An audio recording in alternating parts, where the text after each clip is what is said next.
Welcome to the Blessors of Israel Podcast. I'm Matthew Dodd. I'm the Executive Director of Blessors of Israel, and I'm honored to be in studio today with the founder and the chairman of Blessors of Israel, Pastor Rich Jones. Pastor Rich, it's great to be with you again today. Thank you. Glad to be here. There's a lot to discuss. Sure, and I really want to have us focus right now on what's going on in the news headline, Rafah. This has been, I think, the focal point of international debate, threats against Israel, that if they cross that line into Rafah, where I believe 4 battalions of Hamas are hiding out. The remaining 4. The remaining 4, that because of a concern for civilian casualties, which we would agree. What you're talking about, I think 1.5 million people, about 200,000 of which have now moved towards the pier that the United States is constructing. So we are seeing movement in that way. But Israel has said, hey, we are going to go it alone if we need to. We want international support. We want the international community to see that what Hamas did to Israel on October 7th must never, ever happen again. And in order for that to be so, Hamas needs to be taken out. So what are your thoughts about the significance of Rafah and Israel's maneuvers to now root out Hamas? Well, first of all, it's the last remaining bastion of Hamas presence. I mean, there are patches, we know this, in other parts of Gaza, but there is the greatest concentration. You mentioned the last 4 active battalions of Hamas are still there, but they are deeply embedded into the population. And again, if the goal is to remove the threat of Hamas, then they're going to have to go in and to remove them out of where they are embedded in the population. Now, I mean, Israel did, of course, drop leaflets and communicate that there needs to be a movement to clear the field, you might say, and they set up an area to the northwest toward the coast, a bit to the north, telling everybody that this is the safer place to go. And of course, that's when it was very clear and obvious that Israel was serious about going into Rafah. That's when, interestingly, over the last weekend, Hamas all of a sudden said, we agreed to the terms, we agreed to a ceasefire. And then, of course, people were like celebrating and, this is a major breakthrough, But the problem is, they were agreeing to something that Israel had never agreed to. Well, and in fact, Israel wasn't even in the bargaining table at the time. Right. They come in after the fact. They're surprised because here the United States has been negotiating with Hamas. Israel's not at the table, and all of a sudden, here we have a deal.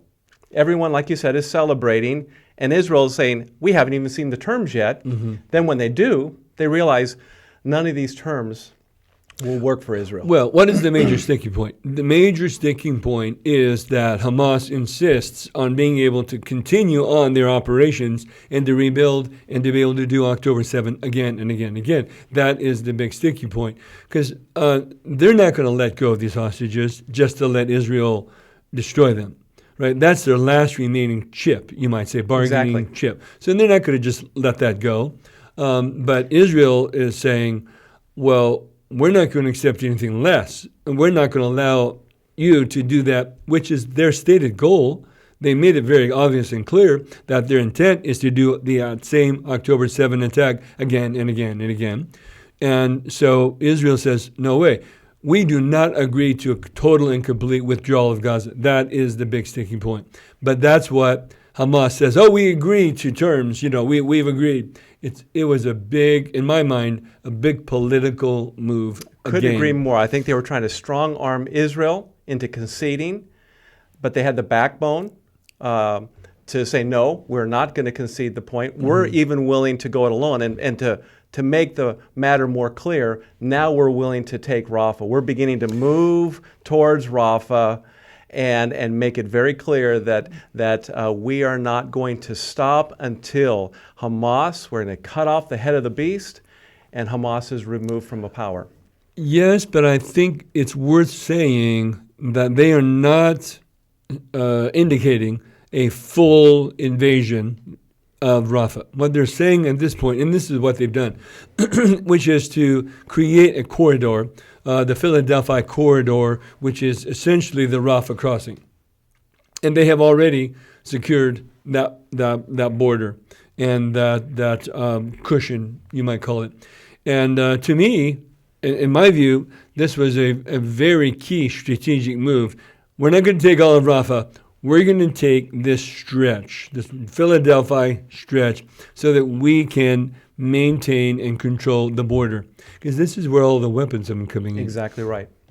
Now, what's interesting about this is, there's been these indictments against Israel, committing genocide, the civilian casualties, which are tragic. Absolutely. But unfortunately, those numbers are mixed with Hamas soldiers, terrorists who've been killed as well. So we don't really actually have an accurate number of how many civilians have been killed. The numbers are inflated.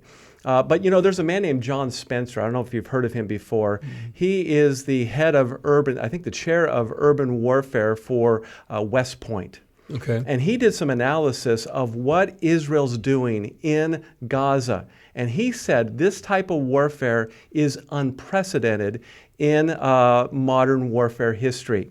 And he said that Israel has set the new standard, a new high bar in terms of how they've gone about conducting this war to minimize civilian casualties and at the same time effectively root out Hamas. Unprecedented.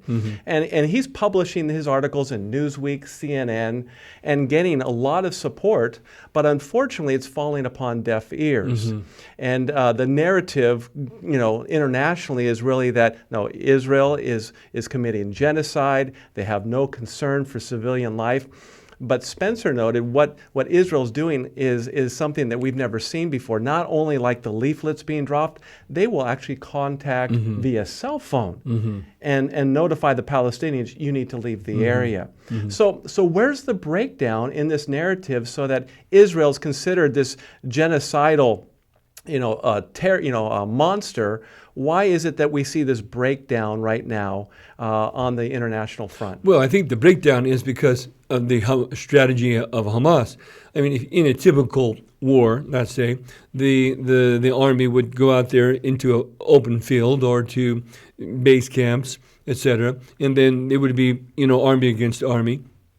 But an actual embed into the population of civilians on purpose, to use hospitals as your headquarters, for example, to put caches of weapons underneath and inside of schools run by the UN, this is unprecedented itself. So by the nature of the way they are executing the war, then it's by nature going to bring about a tremendous amount of loss of civilians. And so Israel has a choice. Do we allow Hamas to get away with using human shields, or is that really on their shoulders? Are they the ones responsible? When you set up your headquarters in a hospital, that by all UN terms say that is no longer a safe house. It is no longer a safe haven. That's on you. And yet Israel is continually thrown under the bus, even though it's clear Hamas is using civilians as human shields. Absolutely, because of the numbers, again, being reported by Hamas. Yeah. And you look at the sheer numbers, and they say, 30,000 plus in loss, which is tragic by all counts. It's terrible. But, you compare that to the loss on the Israeli side, and it's like, well, that's not fair. I suppose what they would have suggested there is when it's equal, then I guess we stop. But you have to stop Hamas. They have committed to do this over and over and over. Exactly right. They're not going to stop. Now, another question that I think is important to address is the question of if you're concerned about civilian casualties, why is it that when it comes to this conflict between Israel and Hamas, why is it that the Gazans, the Palestinians, aren't permitted to cross the border into Egypt or to go to Jordan or to Turkey? In Ukraine, with the conflict between Russia and Ukraine, the Ukrainians were permitted to cross the borders into other countries. So why is it when it comes to the Palestinians that they are required, and in fact the United States wants them to stay within the confines of the Gaza Strip? What are your thoughts there? Well, that's an excellent question. But before I talked about that, I want to add to what you are saying as further example. When the tensions in Syria got very dangerous and refugees fled the area of the conflict, there was an exodus out of Syria in the millions, and they were spread throughout Europe, and they are today some of the greatest troubles because they brought with them, of course, a lot of the terrorist attitudes, and it is frankly a huge issue now unfolding in Europe. So I just want to add that. It's a great aspect to but point out. Back to your question, which has to do with, well, why are the Gazans different? Why aren't they allowed to be refugees? Why doesn't Egypt take them in? Why doesn't Jordan take them in? Or I mean, you could have let them cross Turkey. the border, cross right in from Rafah into Egypt, stage that area, make sure that they don't come into the rest of the Egyptian population. Why can't that just be controlled that way? And I would add two reasons, two thoughts. One, because they have been if I can say it this way, a pawn in the strategy of the nations. We have to keep the pressure up against Israel, and this whole refugee issue is one of the greatest weapons of pressure against Israel that the world has seen in the last 75 years. And so, no, we don't want those, quote, refugees to be absorbed into other countries, as it has been in other... Because it loses the leverage point? Is that what you're saying? Absolutely. So what's the point that they're trying to ultimately accomplish then? By keeping the Gazans, the Palestinians in Gaza, what's the goal? The goal is pressure on Israel, compromise, and of course, if they can have a Palestinian state that is, of course, using the 1967 borders, which brings up a whole nother it sure does. Discussion, but they want to use the 1967 borders as a prerequisite of a two-state solution. And again, it's all about pressure on Israel. It's all about, frankly, if I can say it, an anti-Semitism attitude that's prevalent in the nations today. Anti-Semitism is rising in the world at an unprecedented rate. We are seeing it before our eyes. You know, we talked about this during the last podcast, Right. that we are seeing on college campuses, in the media, pressure upon Israel like we've never seen before. Mm-hmm. And we're coming upon, this Holocaust anniversary. Right. You would think, in light of what has happened, that we would never see this happen again. And yet the Bible makes it very clear that in the latter days, there is going to be not only the proclamation of the gospel of Jesus Christ, which will spread, and with that there'll be persecution, but there will also be a rise of anti-Semitism as well. And we're witnessing that, and it's becoming accepted. Well, it's becoming embraced. It's becoming popularized. That's what I was going to say. Songs are being written. Right. It's the new cool. If I could be so, you take a look at what's happening on college campuses, and I submit to you that the vast majority of these protesters have no idea what the real issues are, but it's the cool thing. It's the way to rebel against society. It's the way to rebel against your parents.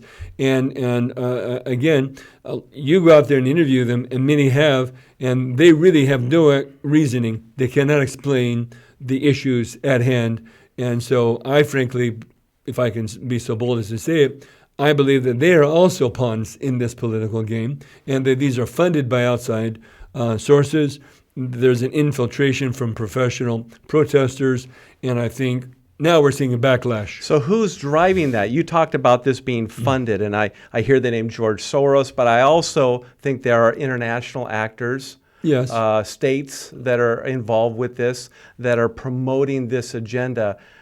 Who do you see as the key leaders behind this movement? Well, I don't think it would be good to start naming names necessarily, but I think you've already named one, and I think there's another, which it escapes me now. He's the governor of Illinois or something, in the Midwest. Mm-hmm. He's part of a very wealthy family. Is it Pritzker? Thank you.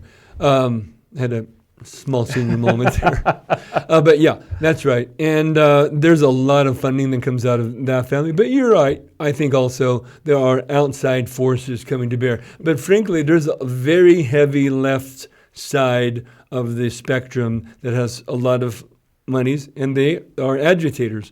I think that they, in many ways, are trying to create this chaos to unsettle our modern day culture and society. And again, I submit that these students, these protesters, many of which are professional, are pawns in this. But I would see China, Russia, obviously these are key actors that we've highlighted on the Blessors of Israel podcast before.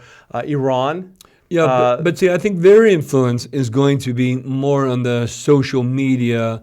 There's a lot of infiltration of social media pressures. And that's my point. And there's finances that are, Qatar involved with the universities. Yeah. That's a known factor as well. It was interesting. A Hamas leader just said the other day that, and he was applauding China and Russia because they are championing the cause of Hamas at the UN to keep pressure on Israel. So that's why I wanted to bring that into the equation too. Like you said, we have an election year, presidential election year. Right. And so I think President Biden is trying to balance out, okay, we're going to try to satisfy those who support Israel versus those who support the Palestinians, trying to balance that out. But in the process, what is he doing? He's enabling the possibility for Hamas to remain in control and do what they did on October 7th, somewhere down the road.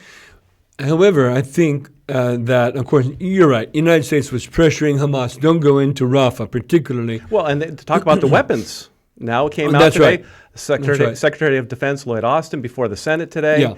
Yeah, he admitted, even though there's funding for this, there's been a withholding of larger armaments that could help Israel in taking out Hamas in Rafah. True. That was admitted. It was kind of bantered about a little bit about a week ago, and now they're finally coming out and saying, yes, this really is happening. Israel, on the one hand, sometimes will put up a front saying, well, we're getting what we need and everything's fine, but behind the scenes they're also frustrated as well by this mixed message that they're receiving. If you're for Israel, be for Israel. If you're against Hamas, be against Hamas. Where are the lines here? It looks like it's quite blurred. Well, you said a balance, and I think that's, this administration is trying to find a delicate balance. And, the pressure against Israel is clear. You're right. But is it right to balance when you're dealing with anti-Semitism? Well, you know what I'm saying? Yeah, I do understand. At the same time, I do appreciate. I understand the geopolitical the political angle on that. I totally understand that. But at the same time, when we start going down that road, and we enable, Lindsey Graham came out today in that same hearing saying what is happening here is like Hiroshima on steroids. But I think at the same time, Israel stands up for itself and has made very clear, we will go it alone, right? If we have to go alone, we will go alone. That really only goes so far. But nevertheless, I think their bold statement is, we're going to do what we need to do to make sure that this does not happen again. And I believe that the taking of that Rafah border, they're not taking all of Rafah. And I don't believe that they're going to. I really don't. I think that they're going to take the border, and then now they have the advantage because they can control that inflow of weapons, which is the main place. They can destroy the tunnels. They can inspect every truck that comes in.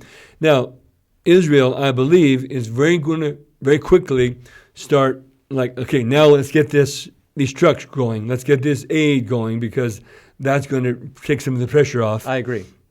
But that was a very, very wise move.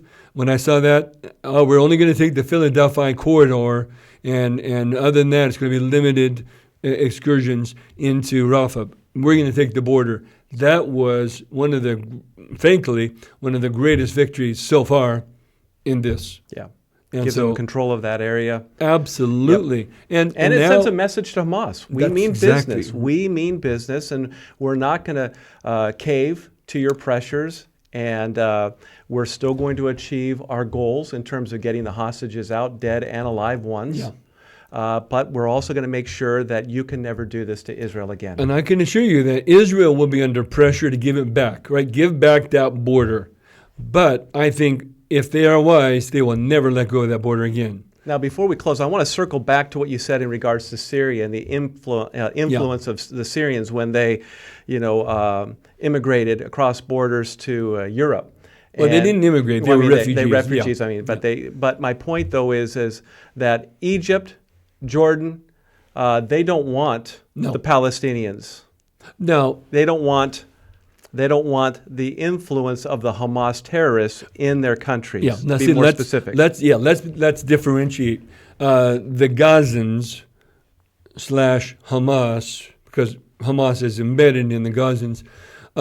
If you let's say open the floodgates and allowed let's just say 1 million, 2 million refugees, you can be absolutely assured that Hamas is going to be embedded and is going to take every opportunity to start. But also recent polls show that many of the Palestinians living in Gaza support Hamas and expect them to still be in power after this conflict is over. Right. So it's hard to... You can't. It's hard to separate the noodles on this plate of spaghetti. You can't. And in fact, one of the strategies of Hamas has been, for many years, is to have these little caches of weapons all positioned around the whole of Gaza. And then if Israel makes an incursion, then they just blend into the population and, we're just trying to do our, one interview I saw of a Gazan, I'm just a construction worker. Otherwise known as, I just built tunnels. Exactly right. Exactly right. That's a perfect way to put it. We're living in very interesting times, and like never before, the church needs to be in prayer for what's happening. Exactly. And for the truth to reign, and for the word of God to go out. Ultimately, Jesus Christ is the only one who's going to heal lives individually, and how we can't wait for our Lord and Savior to come again. But in the meantime, while we're waiting, it's important for the church to know how to stand with Israel in these latter days, because as you said a moment ago, it's only going to increase. And when we started Blessors of Israel a little over a year ago, you and I had no idea that we would be witnessing the level of anti-Semitism that we are right now. And so that's why I believe this ministry and ministries like it is so important for us to be out there to champion against anti-Semitism and to let people know the truth about what it means for the church to stand with Israel in the latter days. Absolutely right. Yeah, we have to understand that we can make a spiritual impact. Because I think you watch the news and you think, there's nothing I can do. No, there is something you can do. We are called to pray for the peace of Jerusalem. We're called to pray for Israel. And when you do that, you are blessing Israel. And those who bless Israel will be blessed. That is as true today as when that promise was given to Abraham, to Isaac, to Jacob, passed down to the children of Israel today. And so stand with them, pray with them. My wife and I, we regularly pray for Israel. And I think we need to understand this. There's a spiritual underpinning in this. There's a spiritual battle underway here in this world. And anti-Semitism is an outflow of that spiritual battle. We need to be in prayer. Amen. I couldn't agree more. Well, it's been a blessing to spend this time with you as we wrap things up. I want to let you know that we're going to be talking about in the upcoming weeks a special prophecy update that Pastor Rich and I are going to be holding here at Calvary Chapel Worship Center in Hillsboro, Oregon. It's going to be on, I believe, June 7th, correct? June 7th? That sound right? That sounds right. June 7th. Check my calendar. That bump on the head right here is getting me in trouble. Let's just say it this way, okay? My sister's swimming pool, 1, Matthew Dodd, 0, okay? So anyway, we're going to have a special prophecy update on Friday, June 7th. It's going to be live streamed, so if you can't join us, you can at least watch online. We will give you more updates about that in the coming weeks. We also encourage you to visit our website at www.blessors.org. That's Blessors with an ors.org. There on our website, you'll learn about this ministry. You'll also, and I would encourage you to visit our newsroom. There you'll discover curated news about Israel and the Middle East so you can stay informed about what's going on with Israel. We also provide original articles with biblical commentary concerning Israel and the Middle East. Also want to encourage you to make sure you subscribe to this platform, whatever channel you're watching, whether it be YouTube, Rumble, Spotify, Apple Podcasts, and make sure you like this podcast as well. You can follow us on Facebook, Twitter, and Getter, and we also appreciate your prayers and your financial partnership as we build this new important ministry. Thanks again for joining us. As Pastor Rich said a moment ago, quoting from Genesis chapter 12, verse 3, remember, those who bless Israel will be blessed. Shalom, shalom.